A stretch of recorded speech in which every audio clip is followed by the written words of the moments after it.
This is Parulsha, and welcome to my beautiful Pangasinan.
Good afternoon, ladies and gentlemen. Welcome to My City, My SM, My Crafts, a joint project of the Bureau of Domestic Trade of the Department of Trade and Industry, SM, and the Philippine Star, with support from the Center for International Trade Expositions and Missions and the National Commission for Culture and the Arts. The Bureau of Domestic Trade of the Department of Trade and Industry is indeed happy to partner with SM on the My City, My SM, My Crafts project. With the Bureau's mandate of opening up more domestic markets for local products, implementing this joint program with SM to expose visitors in their malls to merchandise manufactured by provincial craftsmen, incorporating indigenous materials and utilizing technologies that in some instances may have been passed on to them 3 or more generations ago, is a most welcome development. A substantial portion of these goods are made by micro, small, and medium enterprises that we assist in DTI. We believe that efforts must be taken to promote these items not only to preserve important aspects of our heritage, but to create interest and demand for these goods and to grow opportunities for employment, engendering inclusive growth in the countryside. We hope the public will join us with SM in this mind-opening and learning experience.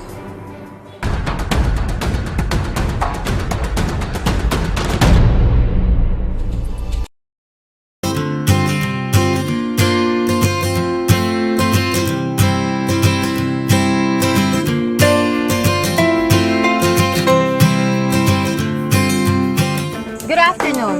This is Parulsha, and welcome to my beautiful Pangasinan. Pangasinan is best known for its breathtakingly scenic 100 islands. There are 123 islands, in fact, each with its own little ecosystem. Some say these islands are 2 million years old, a limestone formation that has seen the dawn of man. If Pangasinan will amaze you, so will the rest of Ilocos region, of which it is part, located at the northwestern tip of Luzon. The region, which includes the provinces of Ilocos Norte, Ilocos Sur, La Union, and Pangasinan, has a coastline that runs along the South China Sea's international sea lanes. It is a region of natural wonders, blue seas, high mountains, a rolling terrain, fertile river plains, and of course, white sandy beaches. It is also a region of cultural wonders. Traveling in Ilocos Sur is like traveling 500 years back in time, with its 3 UNESCO World Heritage Sites.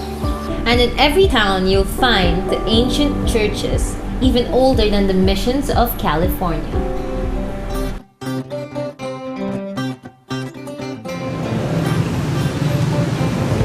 With its rich history, diverse cultures, as well as the people's resourcefulness, and industriousness, it is not surprising that the Ilocos region is rich in its arts and crafts tradition.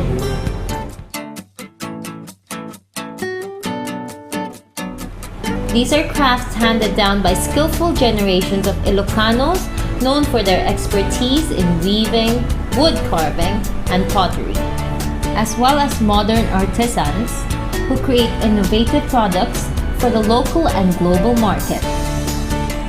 And it is said you'll find hidden gems in small towns. We will discover all of these in this afternoon's edition of My City, My SM, My Craft.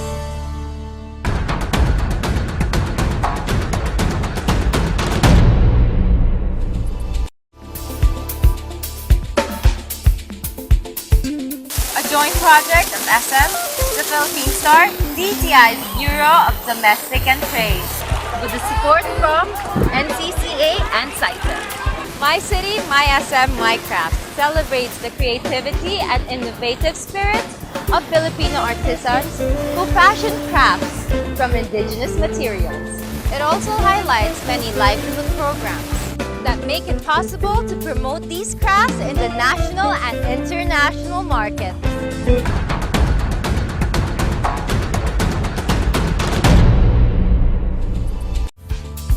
Pangasinan's vast seas and endless fields have given rise to a rich agriculture and aquaculture industry.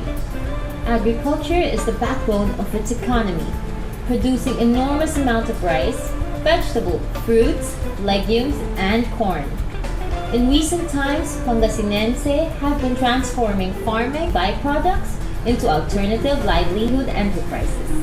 One of these is the corn husk, a material that is abundant all over the Philippines. Once considered a waste material from farming, the corn husk is now a valued material used as some home decors, fashion accessories, bags, and novelty items. Since 2006, Crafters Joy Corn Husk Products has transformed corn husks into amazing products. Today, Ms. Jocelyn Ong Perez, the owner and founder of the company, joins us to share with us her success story. Crafters Joy started in 2006, informally. I had some trainings done here in the house from people in different barangays here in the municipality. And I trained them just to make some flowers out of corn husks. So it started in August 2006. Since then, I never stopped. Well, our town, Basista, has been known to produce handicrafts. It's been a cottage industry town of Pangasinan for such a long time. But sometime in the 1990s, it just went kaput, just dropped to nothing. When the industry died down, well, there was a lot of people who suffered because of that. So I've always dreamed of bringing back the business, the livelihood that has been here with us for such a long time. I saw on television a program about corn husks, and I got interested in it because the material is very much available here. We have about 600 hectares being planted with yellow corn every season, so we will not have any problem with the material. So that's where I focus, just plain and simple ways, because the husk is not being planted because of the husk. The husk is a byproduct, it's a waste byproduct of the corn. So if you look at it, actually they're burning it after harvest, so it's not really that good for the environment. Really now focus is marketing the products and being able to find a buyer that will make the business really viable. My greatest dream is to finally make it and export the product. That's my greatest dream, and I'm going to do it. I know that I will be able to break the market. It's just a matter of time. We will learn more about Pangasinan's natural crafts when My City, My SM, My Crafts returns.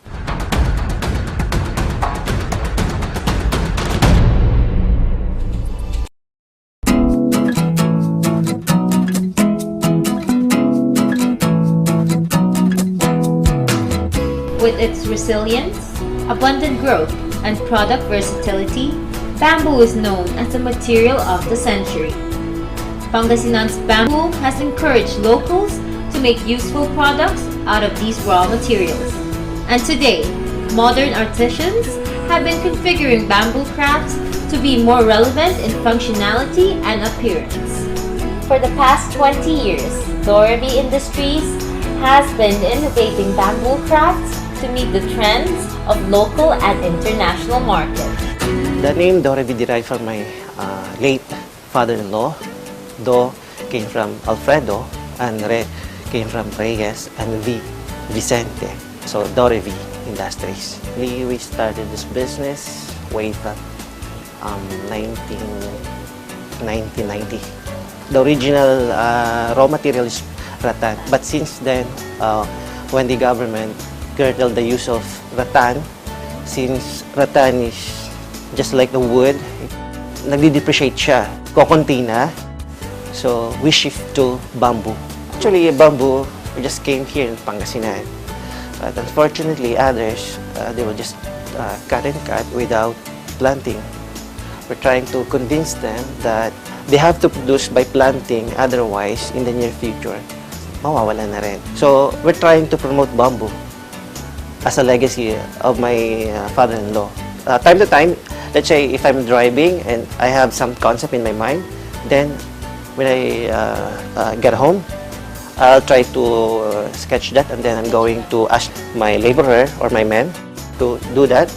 And if it is okay, then I'm gonna put it in the market. We've already exported to US, and then Japan, and well, some part of Asia, I mean, not only Japan, and then US, and some part of Europe. Since Philippines was a member of the Open Asian Fair, so I'm looking our business to be one of them. Local from Pangasinan to be known as international bamboo producers.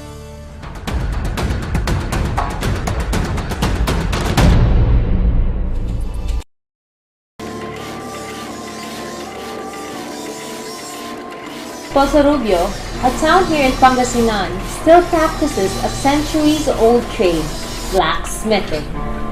Blacksmithing is known to have begun during the Iron Age, when primitive man began making tools using iron, a symbol of hard work, as well as one's mastery of the element.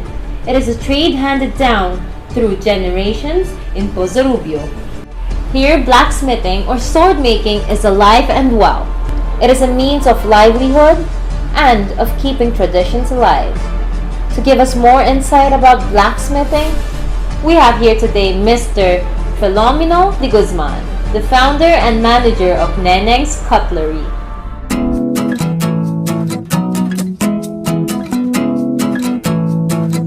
Nagsimula akong magpandak noong umalis ako sa military service. Nag-isip ako ng ibang venture. So naisip ko yung Panday. Ginawa ko, nagpunta ako sa Clarkfield. Nandiyan pa noon yung mga Amerikano. Mahilig pala sa mga hunting knife ang mga Amerikano. So mula doon, tumanggap na ako ng mga order na design mismo ng mga Amerikano.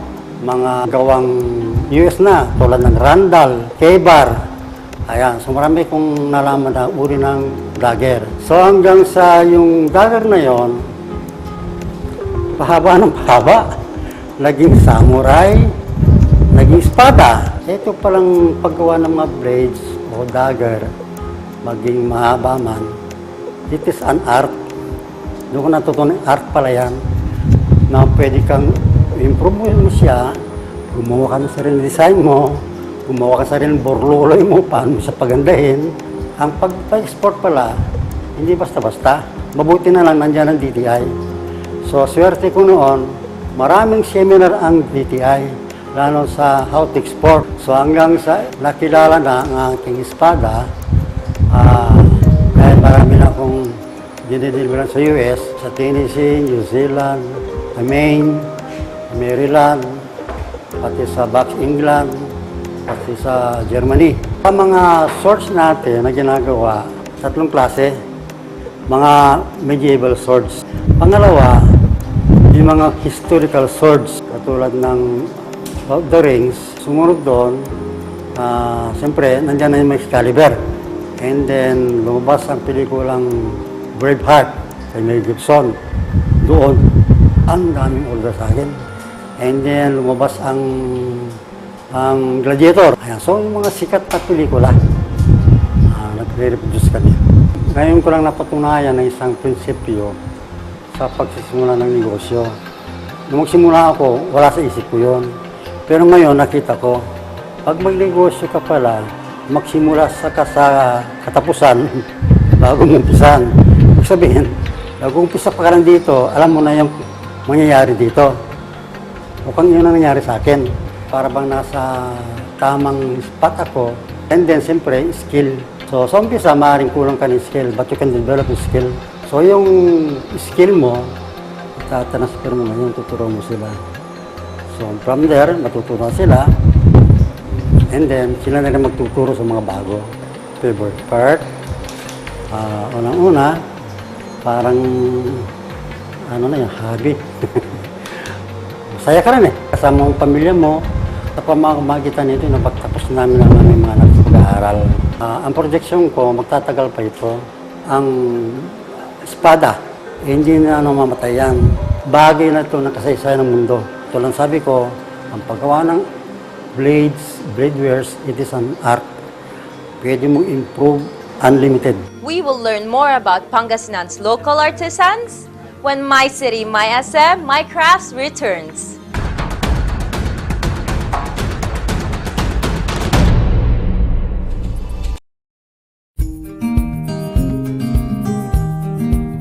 In the hands of modern artisans, metal today is being molded into sculpture, architectural designs, home decor, furniture, and even works of art. Let's listen to Mr. Mariano Aguinaldo on how he started Aguinaldo Interiors, his metal crafts business. The SIG started with wooden furniture.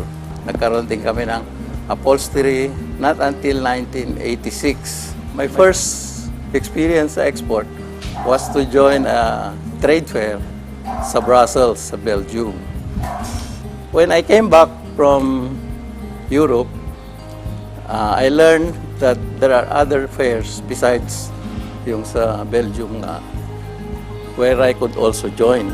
To go around the world, when you see different kind of fairs, you could almost feel kung ano yung parang gusto ng tao.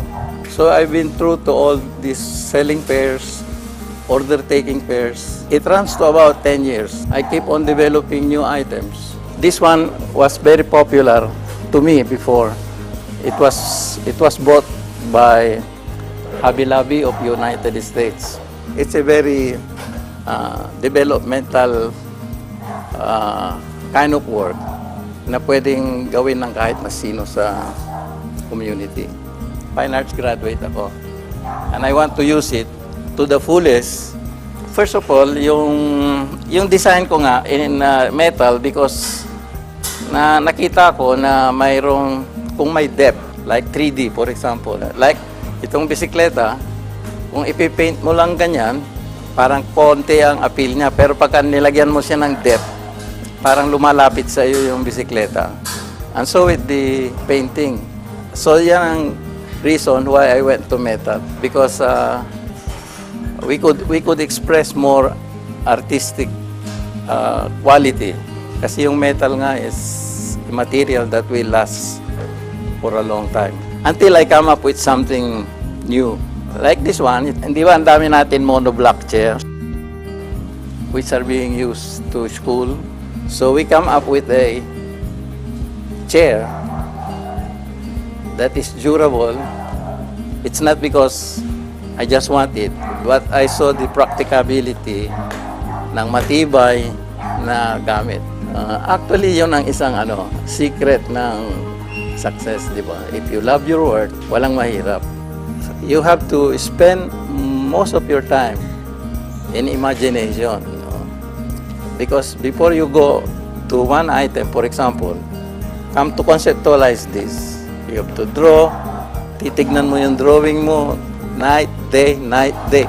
Pagka hindi nagbago yung tingin mo, ibig sabihin it's good.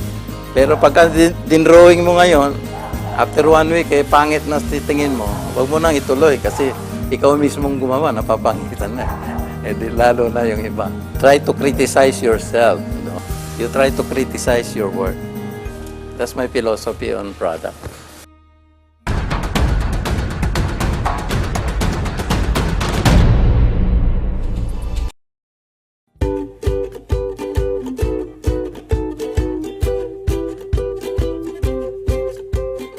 The San Roque Dam in Pangasinan is the second largest in Asia.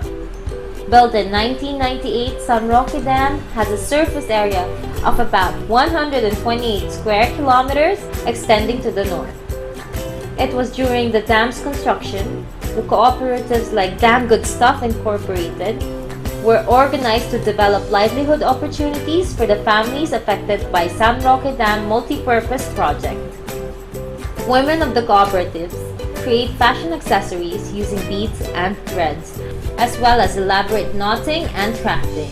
Their bedazzling beadwork have since become a high-quality accessories that meet the standards of international markets. Please welcome Ms. Elisa Cruz Tolentino, Chief Operating Officer of Dam Good Stuff Incorporated, to tell us the story of the cooperative. Starting Dam Good Stuff because of the San Roque Power Plant Project in Pangasinan. Ang founder ng Dam Good Stuff is Mr. and Mrs. Ray Cunningham. They are both engineers of the San Roque Dam. They are consultant. They were here since 1998, and then the project lasted until 2003. And they saw the families that were displaced during that time. So they want to help. They taught them how to sew. They sew fabrics, like bags and pouches. At first, they sell it to the expats, their friends, and other people there in Pangasinan and here. And they joined AWCP. They were invited to join AWCP. And they found out that it's a very good market, so they decided to do the monthly AWCP market, bazaar. They had a problem with the export quantity before, so they were asked to export more, which is hindi naman din kaya kasi konti lang rin naman yung mga co-op girls. May friend si Mrs. Cunningham na marunong gumawa ng jewelries, so tapos gusto niyang matutong manahe. So, they make an ex-deal. Tinuruan tong girls ng multipurpose cooperative kung paano gumawa ng jewelries. First, gumawa sila ng mga beads, ng mga bracelets, necklaces, made of plastic and glass beads lang. After a while, they learn how to knot the pearls. May eye kasi si Mrs. Cunningham for the very good class of pearls. The luster, marunong siyang kumilala nun. Isip niya na why not sell this? Kasi sa abroad, which was the main market of Dam Good Stuff ngayon, talagang sobrang gusto nila ang pearls. We have 60 members and we have 18 right now that are working, regular employees. Meron kaming mother and daughter, minsan mga cousins. We invite them here weekly para ma-expose sila, like makaikot sa Makati, makakilala ng mga iba't ibang clients namin na pumupunta dito. Usually yan sa Pangasinan. Sila yung pinapaharap namin sa tao. At from being a very simple ladies, nagiging mas confident sila. Yung talagang tumataas yung self-esteem, yung achievement na yun yung self-fulfillment, yun yung gusto ko. Kasi nakikita namin na in our own little way, nakakatulong kami sa kanila. We want to get bigger, especially international. We want to do international show. Dam Good Stuff wants to sell more products to create more jobs. We will see more when My City, My SM, My Crafts return.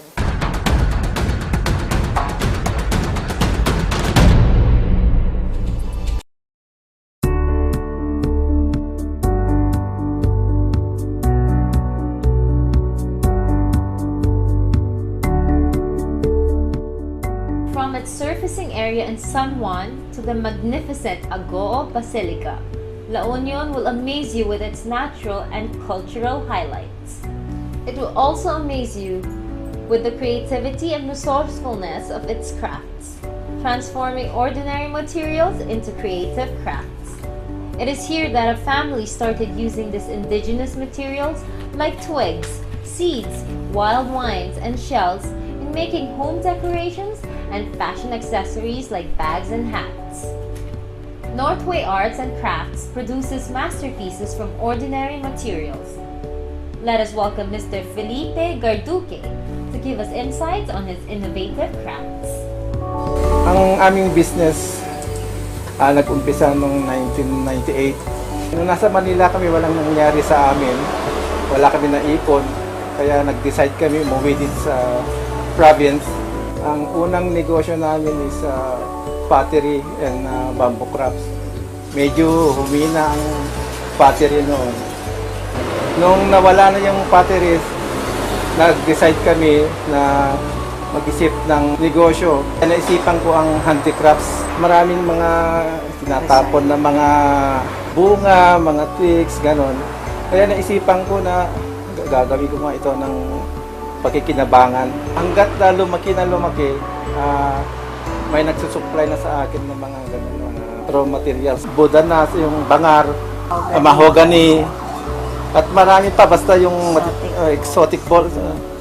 Yun, napansin ng DTI yung mga products ko. 2 times din kami nag-China na China ASEAN Expo. Nung pagpunta namin, marami kami dala kasi nung bumalik na kami, wala na kaming bagaheng umuwi dahil nabili lahat. Kasi parang gustong-gusto nila yung product ng Philippines. Sa ngayon, nakakatulong din kami dito sa aming community. Kailangan kung may ganitong business, kailangan may knowledge ka rin sa business mo. At saka yung parang may mahal mo yung business mo sa tiyaga.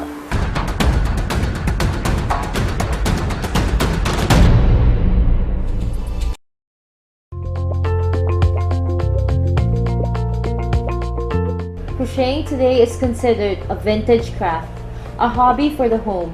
With this, Dr. Menchi de Guzman thought of reviving the art of crocheting, not only to preserve the prized tradition, but also to provide livelihood in Bawang, La Union. Dr. Menchi de Guzman started her Ganchillo livelihood program with a few crocheters from Bawang.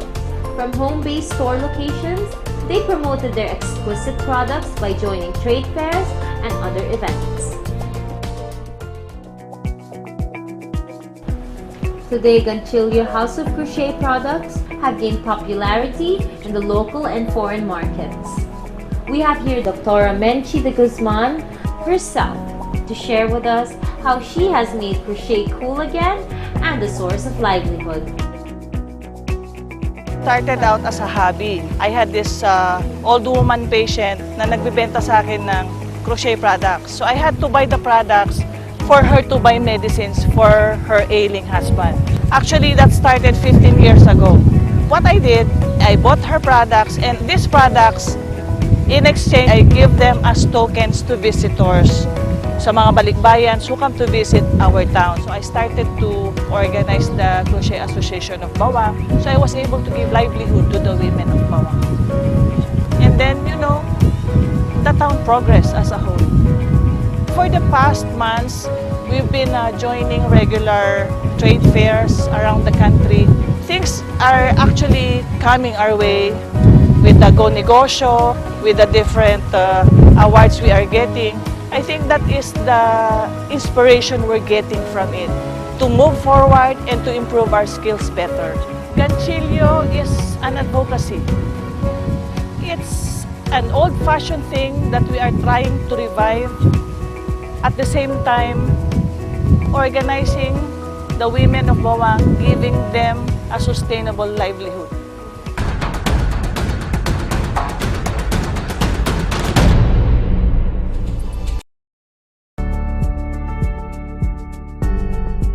Vigan, the colonial metropolis, known as the Intramuros of the North, still retains the Castilian architecture of the times.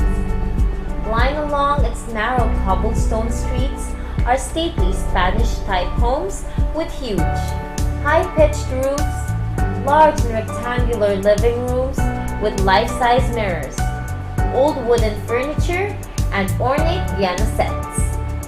In Vigan, there are 187 documented examples of vegan architecture. In the same way that they have maintained their historic ancestral homes, the people of Vigan have also found ways to preserve their tradition of making burnai, unglazed earthen jars that date to pre-colonial times. These earthenware jars are crafted by a potter's skillful hands using grade A clay found in the western area of Vigan, tempered with a fine sand to achieve the desired shape, and placed in a high-temperature ground kiln made of brick and clay. It is said burnai jars are harder and more durable than terracotta.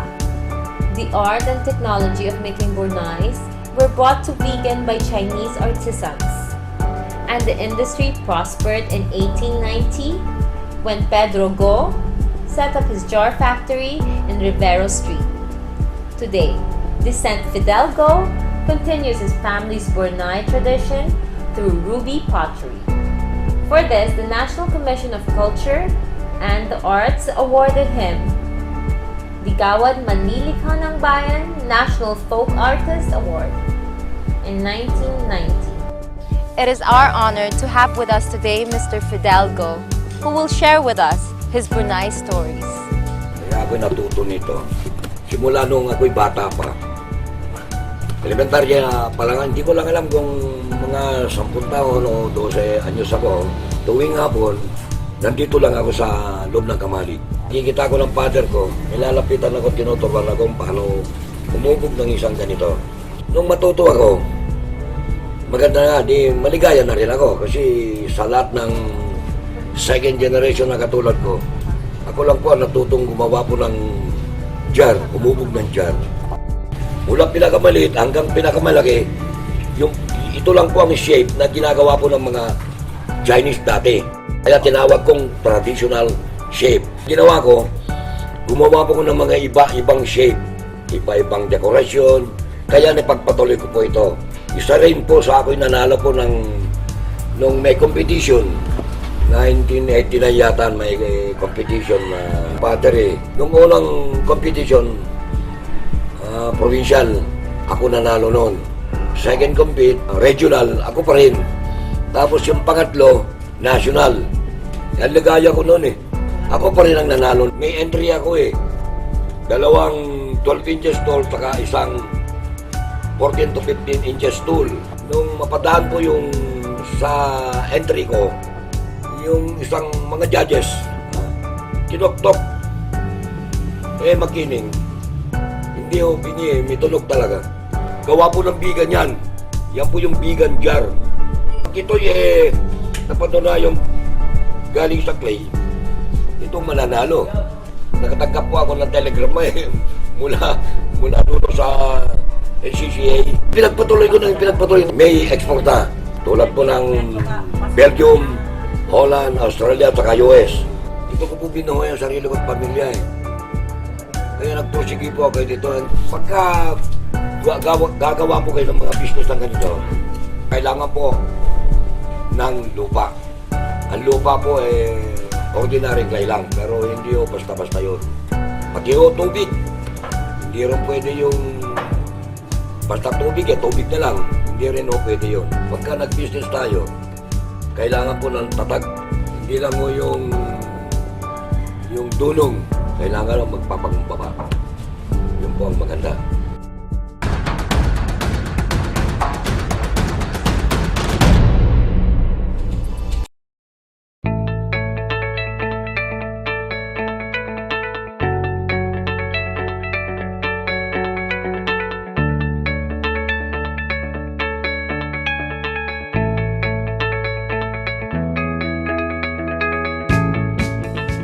Known as the rap artist, Dita Sandico. She's a pioneer in the eco-fashion movement. She has redefined contemporary Filipiniana with her signature Banaka fabric and wraps, which are sold not only in the Philippines, but also in Japan, Thailand, Singapore, and more recently, in Europe and the Middle East.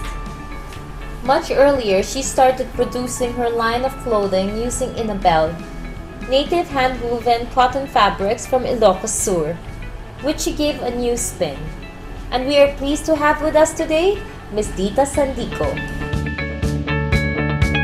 It's been almost 30 years. I've been working as a fashion designer, working with indigenous materials. And the highlight of my fabric is the banaka. It's banana abaca. I would describe it as truly Filipino.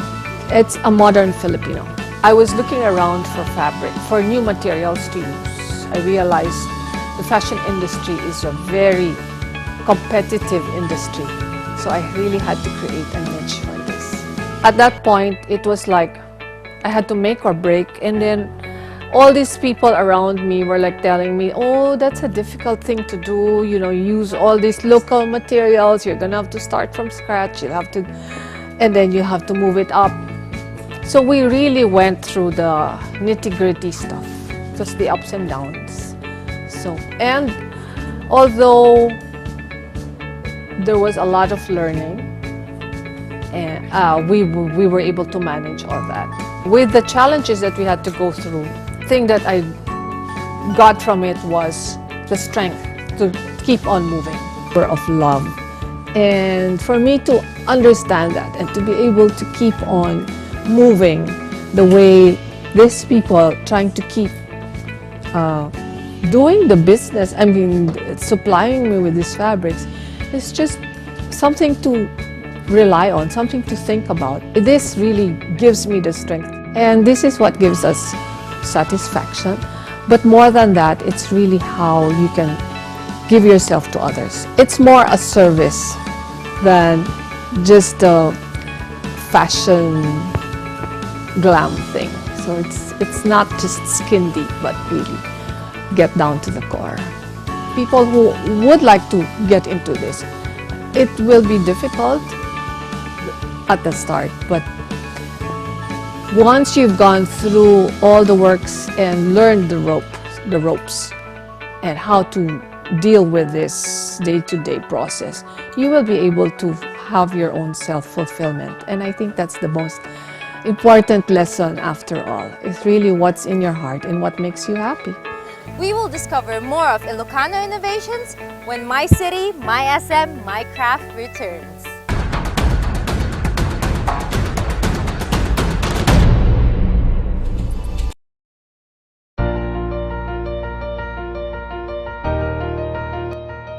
Through the years, Ilocos Norte has made a name for itself with traditional crafts and age-old disciplines that transforms natural materials into unique handcrafted creations. Handcrafted from harvested nara, tangili, acacia, and malave trees, Ilocos Norte's antique native wood furniture remains unique for their authenticity, exceptional quality, award-winning design, and enduring value. Another Ilocano craftsman, Marieta Bonador, gains pride in her work by upcycling natural hardwood waste into functional modern designs, by putting importance to the things that are usually thrown away. Her works are frugal and sustainable in the Ilocano sense. It really starts from the very small item. Okay. Nagsimula lang sa yung lagayan ng hollow blocks called bangkito.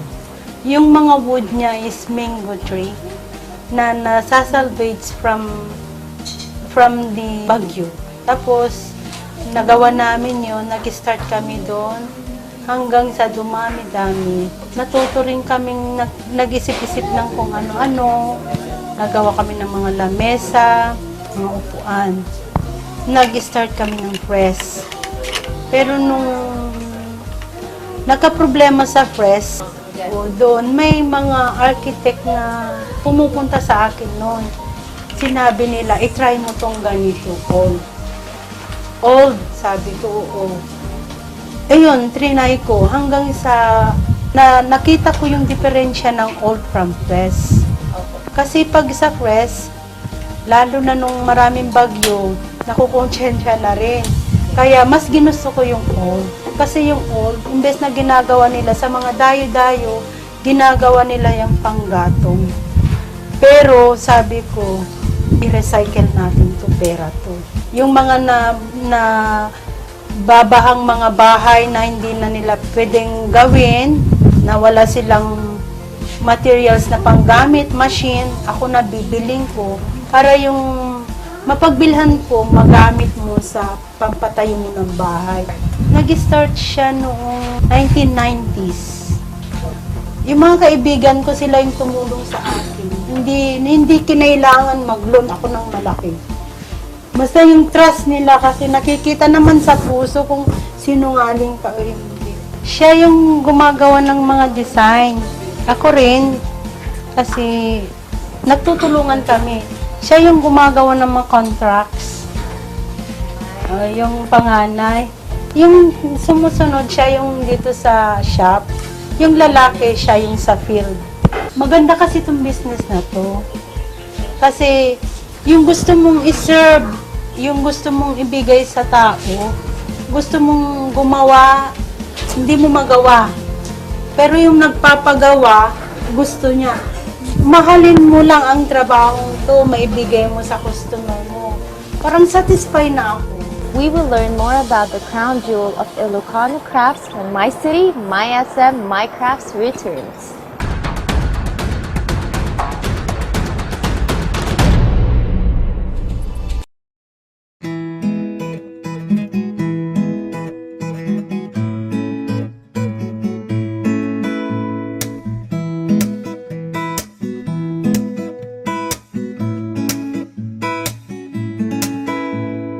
She learned the art of weaving from her aunt at 16 and received her first loom from her father at the age of 19. Magdalena's handiworks are finer than most about. Her blankets have a very high thread count, and her designs are the most intricate, sometimes taking up to 5 colors. She has taught herself the traditional patterns of pinakol, inuritan, kusikos, and sinasabong, the most challenging pattern. The beauty of her designs lies in how delicate the patterns are and yet how uniform the weave. Today, the Abel weaving tradition in Ilocos remains strong. And there's no better artist who exemplifies the best in this than Miss Magdalena Gamayo, who was honored with the Gawad Manlilikha ng Bayan Award for her wide array in skills in textile weaving in 2012. It is our great honor to learn more about Abel weaving from the national living treasure herself, Miss Magdalena Gamayo. So kayat kung pagsapulang ng mga isuti na iruam kanya nga talaga nga isuti trabaho. Idi kabambanwag ko pa'y tunggal balay diti puro mi kaadamin pangablam ni ide. Makita da mo ide trabaho kamo da mga tuladan nagidimpada ka babakit ide ma'am. Kada dijay kakaanak ka kada iipag ko isuro na mama ko na da mo no ko ade ka di ka isuro mo ya pamayanda amo da mo ti pampamayanda at na maano sanda day ta anos ti ayan na pay ma'am nako. Madi importante ka dahil nga trabaho. Kita ang nagiti agab-abol at dala ang tiyukostan kaububingan na pa. So dahil pinagkita, ma'am, nasinaw pa iti pinagkita, makita mamin jay madikan mayap.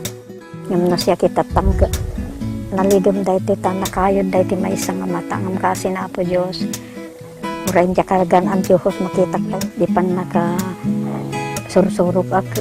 Inmo na nga sinubsublat ko dagi di abol dagi di iikit ko nga madama nga agab-abol mamtano pinanawan da di abol da din sublate ko sano agab-abol da bambantaya kida kit kita mo di pampamayanda kidi kuan amo da nga daytay mawayas ko ti agabol meten inggatangan na day di amak ti pangablang ko nga buko dan iso nga nagabula mo ti sulsulo ko adong 18, 20, ganat ti nagasawa ako mami din. Siyam kami, ma'am. Ang moda amin lagi di kakapsat ko, ma'am, ang naggiyan na Manila, lagi gay duwang kakapsat ko nga babae. At upat kam nga babae, 5 nga lalaki. Tiyak ti inaunaan da amin nagkakapsa, ma'am. Siyak ti inauna amin. Isuratin paspas na ko nga na trabaho da ito. Agtalong, kanda iti mga balta, numalpas si talong ni Eden.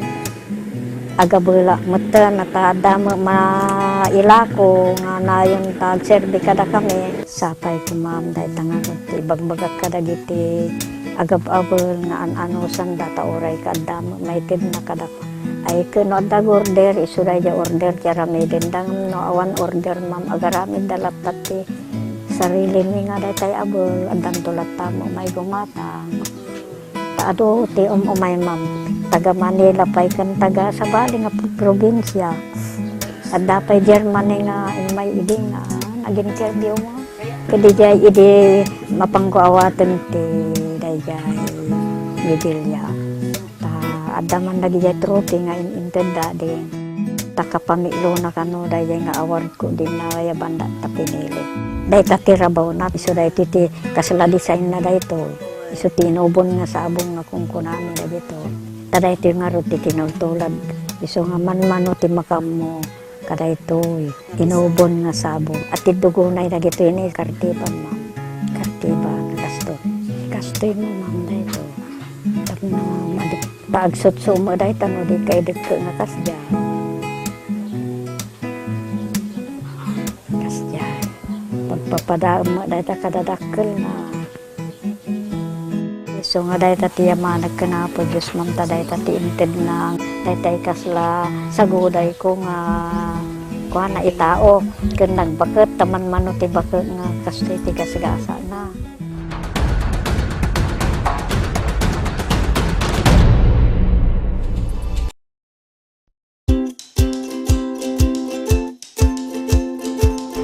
The group started weaving traditional Abel blankets and pillowcases, and then gradually expanded their product range using a variety of techniques ranging from kinulkuros, pinilian, and sinanbulong.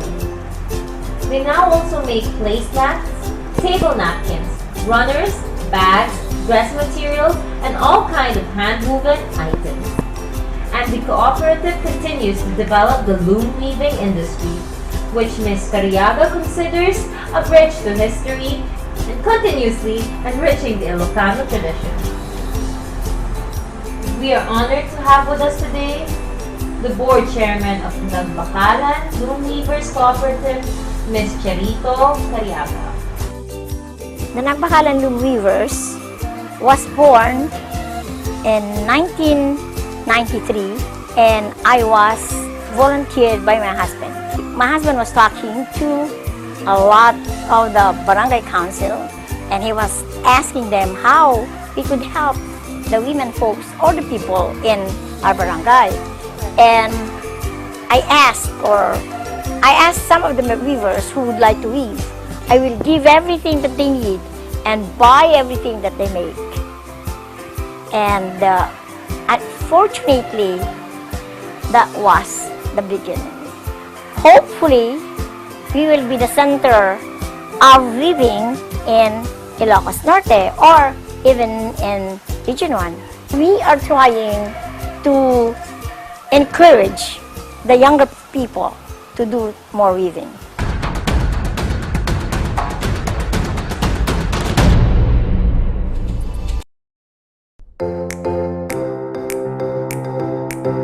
Wear your culture is Indie Shoe Brand. Shoes by Kai's tagline. Independent and indigenous, it highlights Filipino creativity and skill using local fabrics woven from traditional wooden handlooms. During a family trip to the Ilocos provinces, Ms. Cheryl Kiming Gempes was inspired to be creative and passionate about Abel Iloco and how it can be showcased in shoemaking.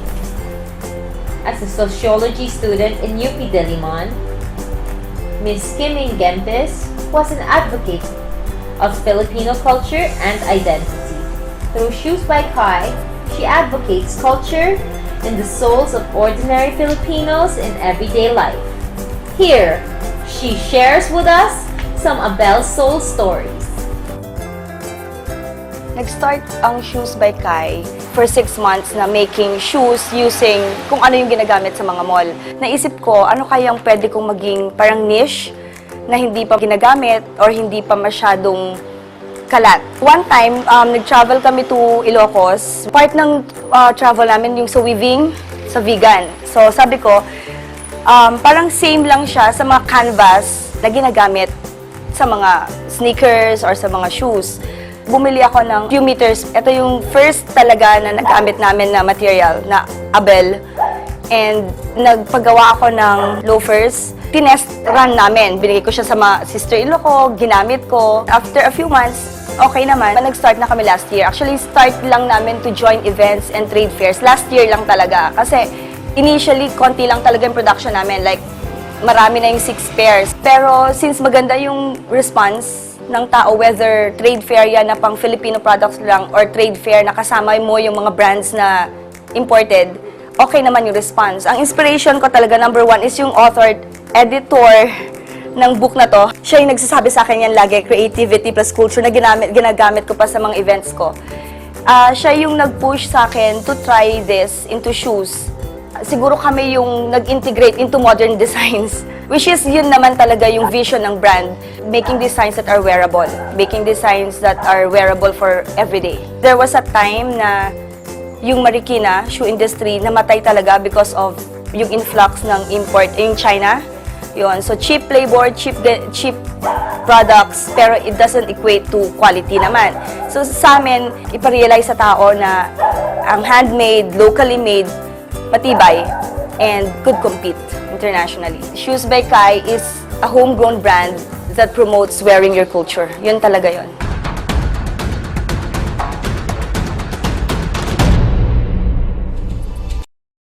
Upcoming fashion designer Ryan Madamba gives a modern twist to Abel Iloco.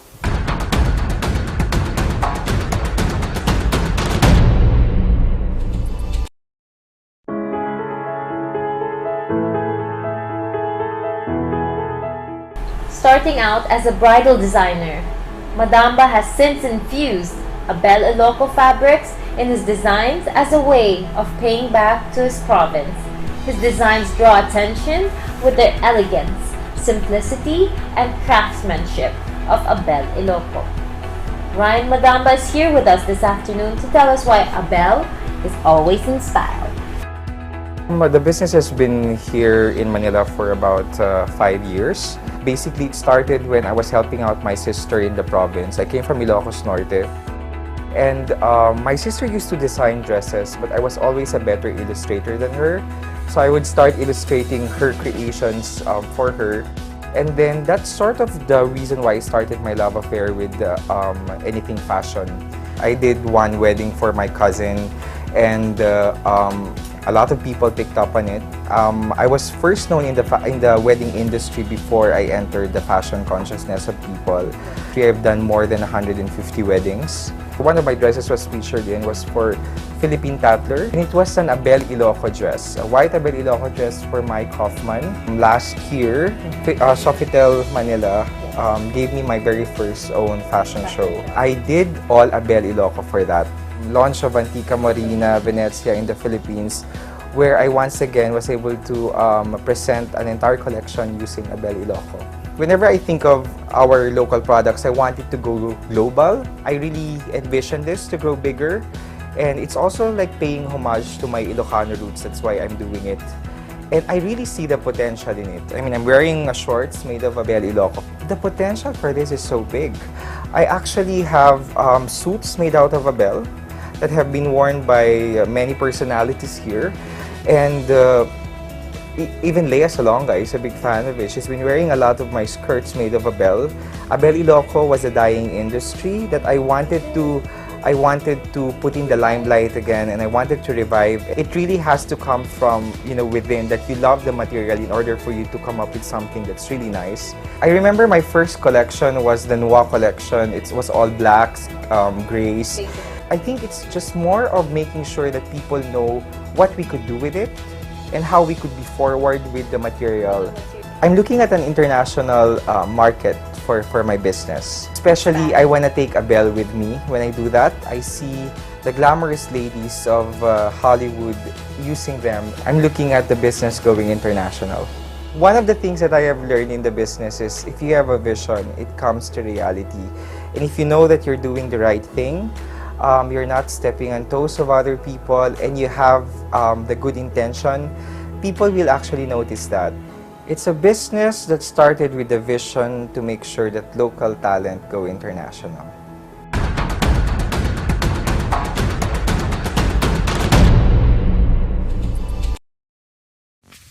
In behalf of SM, Bureau of Domestic Trade, SITEM, the NCCA, and the Philippine Star, we would like to thank you for joining us in the launch of My City, My SM, My Crafts at SM Rosales. We will see you again when My City, My SM, My Crafts makes a stop at SM City, Kawayan.